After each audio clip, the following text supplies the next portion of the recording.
ထိုလူသည်သူ့အဖိုး၏ဂူဘေးမှန်ပေါ်သို့မြည်ရည်များကိုလောင်းချလိုက်သည်နောက်တစ်စက္ကန့်အကြာတွင်ဂူဘေး၌တခွားခင်းလေးတစ်ခုရုပ်ကြီးဖြစ်ထွန်းလာလေသည်သူသည်ချက်ချင်းပင်တခွားသီးတစ်လုံးကိုစွတ်ယူကာကိုက်စားကြည့်ရာလက်ဆက်မွေးပြက်နေုံသာမကတကိုယ်လုံးတွင်လည်းခွန်အားများပြေဝလာသလိုခံစားလိုက်ရသည်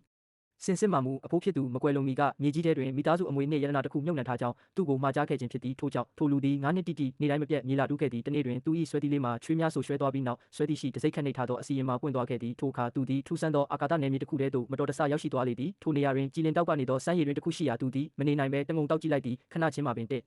ကိုယ်လုံးအဆုံးမရှိသောခွန်အားများရရှိလာတဲ့ကဲ့သို့ခံစားလိုက်ရ၏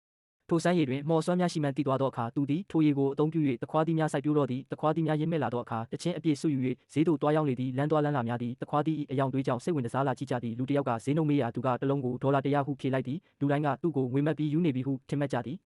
ထိုအချိန်တွင်နာမည်ကြီးစားတောက်ကုန်လုပ်ငန်းမှစဖိုးမှုတဦးသည်တခွားသီးနှံကြောင့်ရောက်ရှိလာသည်ထိုစားတောက်ဆိုင်မှာဒေတာတွင်အဆင့်အမြင့်ဆုံးဖြစ်သောကြောင့်ထိုသူကိုမြင်လိုက်ရသည့်အခါသူသည်အလွန်စိတ်လှုပ်ရှားသွားသည်အကယ်၍အော်ဒါရရှိခဲ့ပါကသူ၏စီးပွားရေးမှာအခြေခံသွားမည်ဖြစ်သည်စဖိုးမှုစကားမပြောမီမှာပင်သူကတခွားသီးတစ်လုံးကိုအမြန်ချိုး၍မိခိုင်းလိုက်သည်မိကြည့်ပြီးနောက်စဖိုးမှုမှာအံ့အားသင့်သွားပြီးဤများအရသာရှိသောတခွားသီးမျိုးတစ်ခါမျှမစားဘူးကြောင်းပြောကာအချို့ကိုဝယ်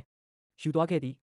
စဖိုးမှုသည်ဆိုင်ရှင်မျိုးသမီးအားမြည်ဆန်းကြည့်ရန်ဆိုင်သို့အပြေးလွှားပြန်လာခဲ့သည်ထိုအချိန်တွင်ဆိုင်ရှင်မျိုးသမီးမှာလွန်ခဲ့သော6လအတွင်းပြိုင်ဘက်များကြောင့်ဖောက်သည်3ပုံ1ပုံခန့်ဆုံးရှုံးသွား၍စီးပွားရေးအတွက်စိတ်ပူနေခြင်းဖြစ်သည်စဖိုးမှုကအစည်းအဝေးခန်းထဲသို့တခွားသီးအိတ်ဖြင့်ပြေးဝင်လာပြီးသူမကိုချက်ချင်းမြည်ကြည့်ရန်ပြောသည်သူမသည်မတက်တာ၍တကိုက်ကိုက်ကြည့်လိုက်ရာနောက်တစ်စက္ကန့်မှာပင်အရသာကြောင့်စိတ်ညှို့ခြင်းခံလိုက်ရသည်ထို့နောက်စဖိုးမှုအားထိုလူကိုအမြန်သွားရှာခိုင်းတော်သည်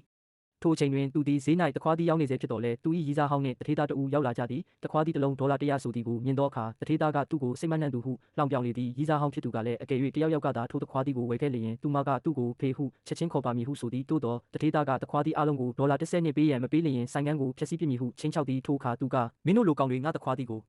စားဖို့အရေးချင်းမရှိဘူးဟုဆိုကာဘေးသို့တွန်းထုတ်လိုက်သည်ဘယ်သူမှဝယ်မှာမဟုတ်ဘူးဟုတထေးသားကပြောနေစဉ်မှာပင်ဆိုင်ရှင်မျိုးသမီးနှင့်ဝန်ထမ်းများရောက်ရှိလာသည်သူမကတခွားသီးအလုံးအတွက်ဒေါ်လာ4သိန်းပေးမည်ဖြစ်ကြောင်းနှင့်ယနေ့မှစ၍သူမတဦးရဲကိုသာတွင်းပေးရန်ချက်ချင်းကမ်းလှမ်းလိုက်လေသည်ထိုအခါတထေးသားကမူဤအမျိုးသမီးမှာသူငှားထားသောတရုတ်ဆောင်တဦးသာဖြစ်လိမ့်မည်ဟုထင်နေခဲ့တော်သည်